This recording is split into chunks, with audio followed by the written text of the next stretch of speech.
So what changes when you decide to go from doing what you love to do to doing what actually pays? Well, there is a question that I recently had the privilege of answering at a creative meetup in Kumasi, where we discussed one of the favorite topics, turning passion into profession. And trust me, the shift is bigger than what you think.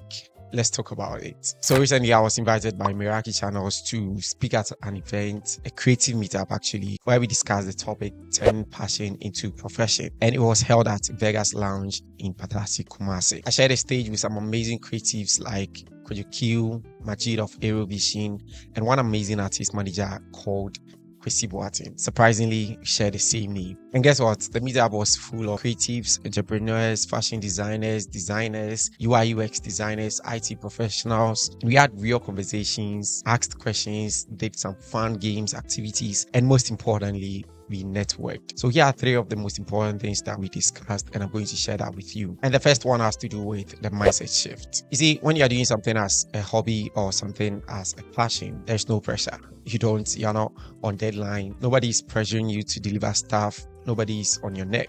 But when you decide to turn it to a profession, it's different. Suddenly you are on deadlines. People are expecting you to deliver. They don't even care about how you're feeling. I remember Q saying something about when people pay you to do something, they don't care whether, excuse me to say, you lost someone, whether you were terribly sick or whether you couldn't even move. They expect the result, and that is the only thing that matters to them. They really needed it like Friday. Something came your way, but before that, you did it like Saturday. So even though my mom was sick, I've been able to do it for nobody cares about it. Right? So you have to consider all of this. And that is the thing about doing something you are passionate about as against doing something that is professional. You're faced with deadlines, client demands, and constant pressure of turning creativity into income. And in order to make this move, you need this mindset shift. I personally had to unlearn a lot of beliefs. For instance, saying no. I was so bad at saying no. I could literally take every job or every assignment that is thrown at me because I had the feeling that if I say no, the person is going to feel disappointed. When I decided to go professional, I realized that you can't say yes to every project and you can't be there always. So one of the things that I personally had to learn was to say no. Also, creativity alone won't pay the bills. We mostly say that talent alone is not enough. What really sustains you is consistency, structure, and building systems around the talent that you have. I remember Kwasi Boateng sharing something about the two sides of the brain, where one is for creativity and one is for actually other stuff. If you are a creative, you mostly use that side of your creative brain, and that is where some things like artist managers, and people around you should come in. So don't think that creativity or talent alone would help you thrive if you want to make this big move. Remember, passion gives the fuel, but professionalism builds the vehicle. Another thing that we looked at is staying creative under pressure. When you move from doing what is passionate to doing something professional, it comes with a whole lot of pressure because you are always under the pressure to make money. And honestly, that is very tough because let's be brutally honest, the moment money enters the conversation, creativity can feel like a job instead of a joy. Let me explain this further.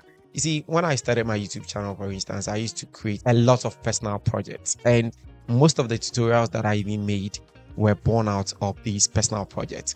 I'll just be bored over there and I'll create something, and at the end of the day it will look so good and I'll decide to share it with my community.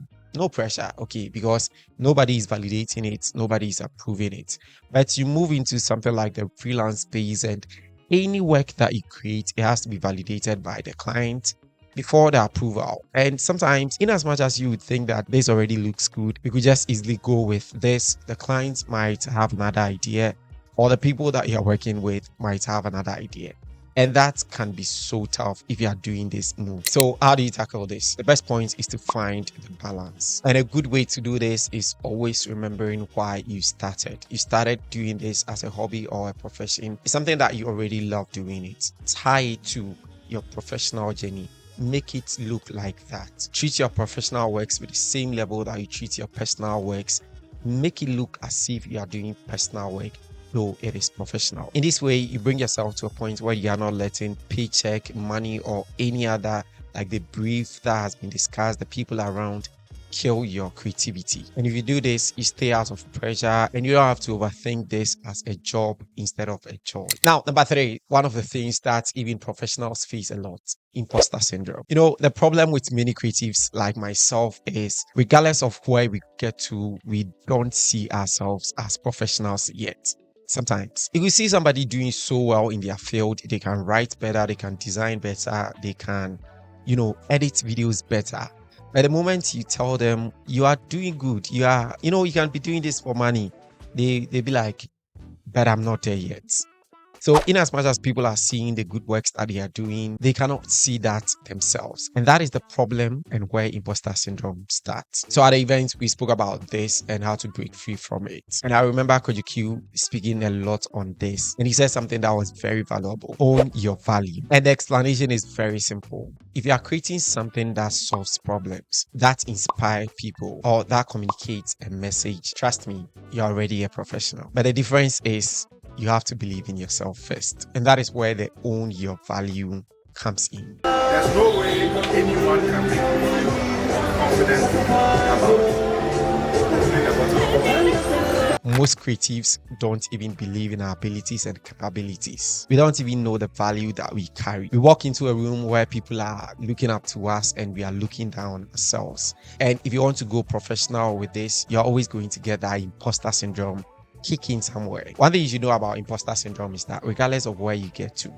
it will still kick in. The likes of Sarkodie, the likes of Mercy and the people, it still comes in every now and then. But then you are constantly reminded of the value that you carry, and that will help you break free from that. Do you think some of these musicians, some of these biggest artists, some of these footballers that we admire so much, they don't face imposter syndrome?